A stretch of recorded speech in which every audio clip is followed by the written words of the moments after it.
Hello and welcome to Rajya Sabha Television. You're watching The Big Picture with me, Frank Pereira. The Economic Survey, as the name suggests, is a document which gives an update on the state of the economy. The data provided is normally something we are all conversant with, as it collates the latest information on every sector and presents the same in a comprehensive form. There are some projections made by the survey which relates to GDP, and finally there are suggestions made on various aspects of the economy. The present survey is not very different in scope, but goes a long way to highlight some of the major achievements of the policies that have been implemented in the last year. The survey also recommends that the budget should be pragmatic and not aim for extreme fiscal targets, meaning that the fiscal deficit target should not be a number which cannot be achieved. It hence signals that there are pressures that have to be addressed, such as oil prices, pre-election year, indirect tax collections, non-tax revenue, non-debt capital receipts, etc. While the survey suggestion is not binding, this may give a clue that the fiscal deficit target for FY19 will not be 3% but something higher. In this edition of The Big Picture, we will analyze the takeaways from the economic survey. Joining me on the program today are K.A. Badarinath, Policy Editor of the Financial Chronicle, and Dr. Arvind Virmani, former Chief Economic Advisor to the Government of India. Thank you to both my guests for joining me on this edition of The Big Picture. Dr. Virmani, I'd like to start with you, of course. What is the broad message that flows out of the economic survey? Well, I think, given all the uncertainty which various measures like demonetization and GST have produced, I think one of the purposes of the survey was to analyze and make all these clearer, both to public and analysts, because a number of people had pointed out that we need to lower the degree of excitement and uncertainty. So, whenever there's a good analysis backed by data and so on, it tends to calm fears and put things in perspective. So, I think even though some people have talked about described it as recovery and risk, but I think that is the background in which one should view it. It's not just recovery and risk out of the blue, but one may also recall that when when we were down to 5.7%, there were many analysts. Now they will deny it, but more than half the analysts which I read were predicting that the economy would keep going down. Once it recovered, everybody changes their tune. But the point is that you have to do it analytically, if you're going to assure. So I think that has been the main purpose, to define the risk so that no exaggerated notions, you can always make oil into a big bugaboo, which is different from having a realistic appraisal of the oil race. Similarly, global financial markets, in which case I should mention that they have given an analysis showing how the global world markets financial is different from Indian. So, the analysis helps you define the risks more carefully. This the vague speculation and uncertainty and rumor mongering, I can't find the right word, but so that gets calmed down. So I think that has been the main message of the survey. To calm the nerves. Calm the nerves after a lot of excitement. Yeah. Okay. And the negative trend that this is now on the path up. Sure. K. Badarinath, the subsequent elaboration by the Chief Economic Advisor, what do you make of that? See, the issue is that there were comments from across the spectrum of the world that the combined effect of both GST as well as demonetization, we will lose about 2% growth and all that. That has never ever happened. Like Dr. Virmani was saying, we can't be talking out of our hat. And it should be more realistic in nature when we talk about it. And the economic survey puts it in perspective. And it says that, look, the worst is over. We're on a recovery path, and only positive things are over the horizon. And the next year, we would like to see about some 7 to 7.5% in terms of GDP growth, and things are positively picking up across sector. And also, it gives a lot of pointers to the budget. What does one expect in the budget? How does the finance minister deal with the economy and take it to the next level? For instance, he talks about the stabilization of GST. You are talking about in your intro about the indirect tax collection. So, unless the GST gets stabilized, the indirect tax collection cannot move up. In fact, the economic survey started with that. And henceforth, my point is that GST. Say, for example, banking reforms. He talked about the twin balance sheet problem. Like, banks are facing a problem of capital, or the stuck capital, or the stuck resources, and the companies are facing the problem of many of them going through the down cycle, and they are subjected to restructuring, then the NCLT and other cases. So these twin balance sheet problem which he is talking about is very, very serious, and perhaps you can see some movement on this issue in the budget. And when he talks about reforms in the banking sector, my guess is he might, the finance minister may like to announce something on the weak banks. Maybe some kind of a consolidation part.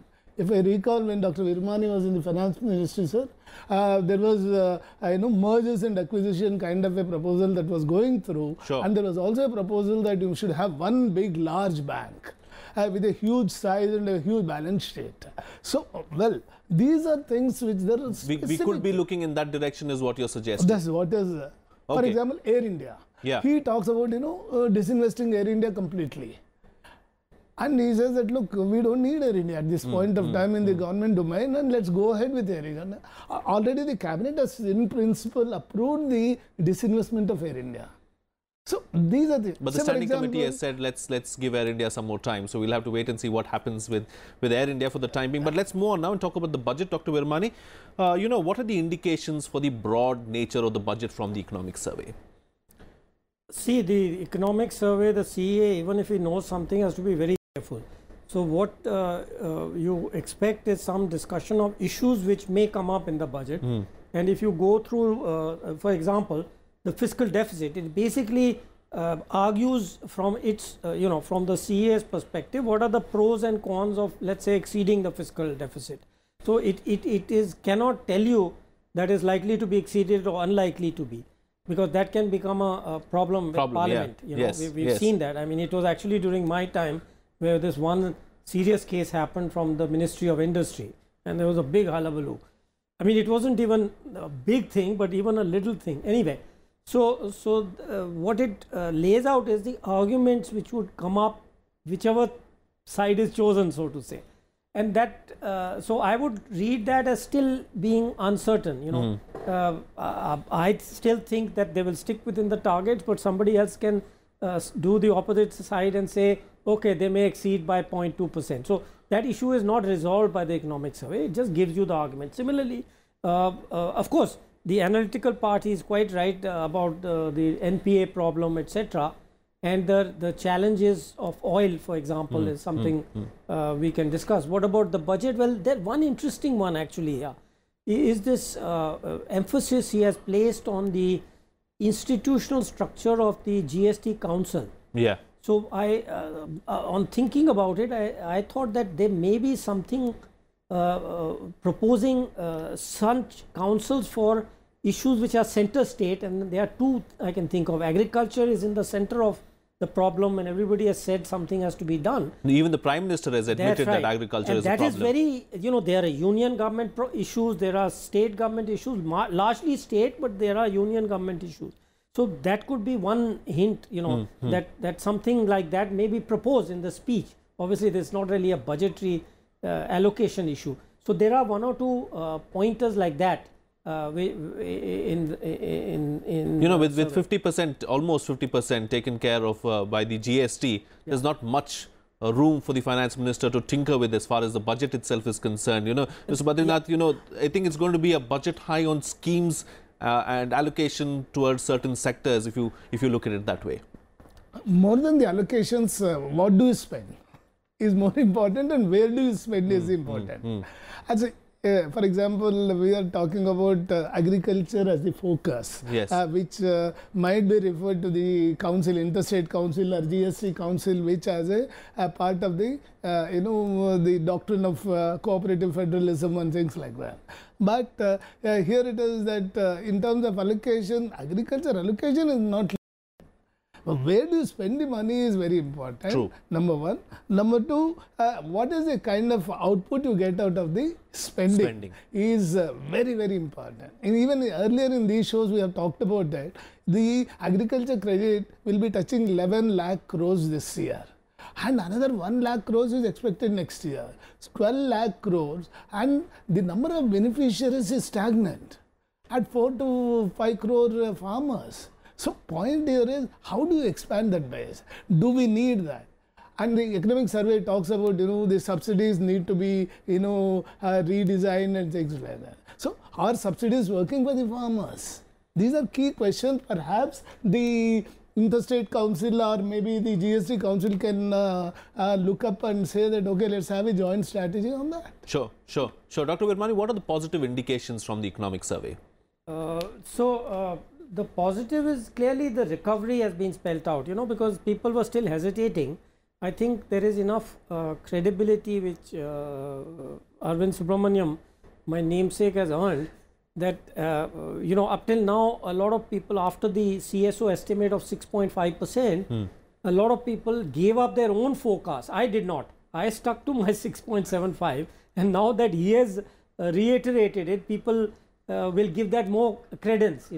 They were kind of unnerved by the 6.5, but that was just mechanical, because they have a mechanical procedure. There's not much information. So that is one thing. And then given 6.75 growth, please remember that means, I'm talking about GDP, not GVA. GDP is the main. Yes. So that would mean a 7.5 average for H2 of fiscal year. So that means that 7.7 to 7.5 next year should be fairly easy. Fairly easy. Even given all these uncertainties which he himself has outlined. So that message of optimism, I think, will slowly sink in. So where is the growth primarily coming from? Well, he emphasized that the negative constraints have gone. So you'll go back to, if you look at the last 4-5 years, the average growth has been between 7 and 7.5. It obviously depends on when you take cutoff 3, 4, 5. Yes. I generally take from 2012 when the new series starts, and that average growth of GDP is between 7 and 7.5. Okay, so so that's a safe bet completely, in my view. What he has also reiterated that. So you remove the bad things or problems coming from demonetization and GST, you should naturally go back above 7%. And then you deal with some of the issues, which he has analyzed, which others have, agriculture, education, etc. We can discuss. There are some specific things. Mr. Badarinath, how does the government further strengthen these positives going forward? See, the economic survey points to 3 major issues in the medium term. One is the education, second is agriculture, third is employment and jobs. Yes. These are the 3 focus areas for the government in the medium term. This is at least the prescription of the Chief Economic Advisor. And perhaps going forward, this could be the way out. But I would not subscribe to his views saying that, savings are not important for growth. He talks about, exports and investment-led growth. But in the Indian context, it's always that, the savings, both the domestic saving and public saving. Yes. These are the ones which has stood us in the toughest of the times. Correct me if I'm wrong, but I think domestic savings are almost at an all-time low at the moment. But nevertheless, it is not less than 30% growth. Sure. 30% is, I guess, 30 to 35% is where we always, fluctuate. So point is that the domestic savings, unlike the West, where it's all, credit-funded consumption, here it is all saving-funded consumption that we do. So here it is not the culture of always credit. Yes. So here it is, savings-led growth. You know that even in our houses, small 100 rupees, 200 rupees is saved somewhere in a box. Yes. Is that? Right.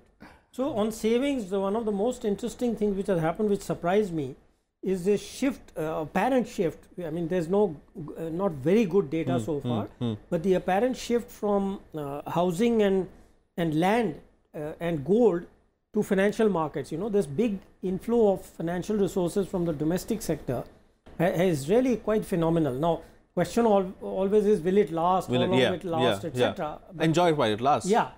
So that may be one of the reasons why the CA has not really, yeah. We can think about it when the bubble bursts. Mr. Badarinath, coming back now to the budget, as far as the economic survey is concerned, what do you think are the limitations that it has listed out for the budget? See, limitations as listed out, one of the limitations that he has listed out is the oil prices. Going forward, you will not have, the finance minister will not have the cushion of having a low or modest oil prices. Already you have seen 15% increase, or 16% rather, 15.9% increase in the oil prices, in the Indian basket. So here it is that oil prices is going to be a touchy point for the finance minister, where your oil import bill is going to be huge, and this is a big issue which he needs to deal with. And second issue, my suspicion is, you may not have the same kind of 1 lakh crores, revenue from disinvestment next year as well. This year you have done very well because of ONGC, HPCL merger and things like that. Because there you have got 33,000 crores. So my guess is the disinvestment will be a big issue next year. And third issue, as far as I understand, is that there is not much room to tinker with in terms of indirect taxes. For example, GST is more or less GST council decides what should be your indirect taxes and all that. Yeah. And now there is very limited scope for him to deal with indirect taxes, because you have something called the Arvind Modi committee that has been set up on the direct tax reforms.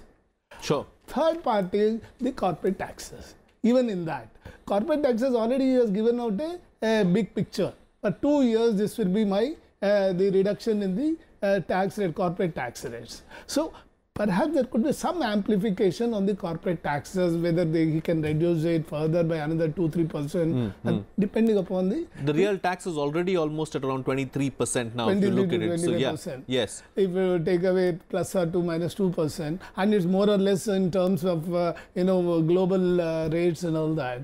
But after the US rate cut, the tax rate cut, perhaps there will be pressure that we should, match those tax rates. Sure, sure. Oil, is it going to be a major concern, Dr. Virmani? Because, let's not forget, once the global crude oil prices go up, some of the other suppliers, the US and all that, are going to start flooding the markets. So then, there's going to be some kind of an equilibrium that is, or status quo that is maintained at the end of it. There's a tendency to just look at one side of the oil picture, which is the direct impact on imports, which is clearly negative. There is no doubt about it. It will either impact negatively on the consumption if it's all passed through to consumers, or partially if it's absorbed in the budget. So those two are clearly negative, though there is still some uncertainty. He has taken the IMF forecast of 12%. Some private forecasts are talking about 20%. But it's precisely the key issue is what you just raised, is the shale oil issue. And I am being surprised that it's, I expected a much stronger shale oil response, but the people who know this much better are now saying that they had cut down their investment in shale, and it's going to take a little longer than they had thought. Earlier, the thing they were expecting is that they just close and lock the gate and you just open it and restart. But apparently, the investment also suffered. You need continuous investment to develop those fields. Yeah. That had suffered. So that may take a little bit of time, but I agree with you. I would not expect this very high rates to last. The other point which has come up, which I had not thought of, again, I think somebody suggested this, was that Saudi Aramco is coming on the market. So there may be, what we call manipulation. That we never know how they do these things. I mean, I'm not an oil expert, but they somehow, so these are the two reasons where I think, but still, I think 12% thing which he has, said that they have taken is a reasonable estimate. So I would go with that rather than 20%, which some people are saying. Sure. Yes, Mr. Badarinath. Two issues where he might find some comfort is export markets. Export markets have been reasonably, positive and benign for him. And henceforth, the export revenues have been consistent over the last 8 to 10 months, and there has been a double-digit growth in our export revenues. This is one issue which is going to be very positive for the finance minister when he is formulating the budget. Second is the investment climate. As the economic survey points out, investment climate is slowly changing. My guess is till now we have been banking too much on the public spending, and the private investment is going to pick up, is what you're suggesting. My guess is that is what. I guess there should be some one or two measures that might be announced by the finance minister to give a push to the private investment, and foreign investment anyway is coming in. It's not the issue of foreign investment. The domestic private investment, which is very sluggish till date, has to pick up if you have to achieve the 7 to 7.5% GDP growth that the economic survey is talking about. You can't just live on just public spending alone or the savings alone. You have to have. And third part is the agriculture growth. Let's not forget that whenever the agriculture growth has fallen, then you had a direct impact on the GDP. And this time, if you don't grow agriculture by 4%, you have had it. So what can we expect as far as the agriculture sector and the rural sector is concerned, Dr. Virmani? In the budget? Yes. So, there are two parts to this problem. One is kind of short, medium term, which is that after two bad droughts and the other things which have happened since then, there is a what everybody calls about some element of distress. So that there may be some more transfers, a little bit of extra money somehow conveyed to this. This may be part of the insurance schemes which have been announced for the agricultural sector, or some of the transfer schemes. Now, on the longer term, where it's a matter of average income and how it grows, is doubling of is a real bit of a puzzle. Because that cannot take place without fairly extensive reforms, and that is why we were talking about this special commission, which may be set up, because unless you do fairly comprehensive reforms, agriculture is a sector which has not been reformed for 50 years. Same old policies, same old things, a bit tinkering here and there. So we need a major overhaul, is what you're suggesting. I don't see how it can be done. Plus the education and skills, which again don't seem to be progressing that fast. So that complex digitalization, very good measure. These 3 or 4 things which are in the air, but we need to tie action. them up together more somehow. Action, more quicker action. Sure. Quick closing comment from you, Mr. Badarinath. What was different this time around as far as the economic survey is concerned? See, this time the economic survey is, last time he talked about universal income scheme and all that. My guess is there was not much of traction for that, neither do we have the resources to back a universal income scheme. So my guess is that chapter seems to be put to rest.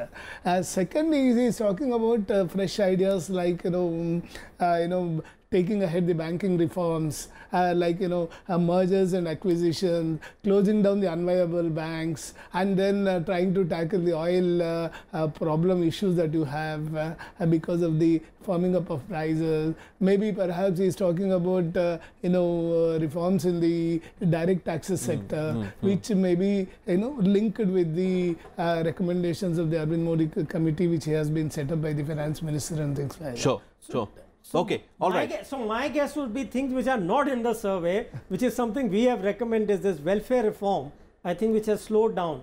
What in our recent paper, which I and Dr. Surjit Bhalla from EAC, Economic Advisory Council, have suggested an integrated welfare system, or a card, or a information number.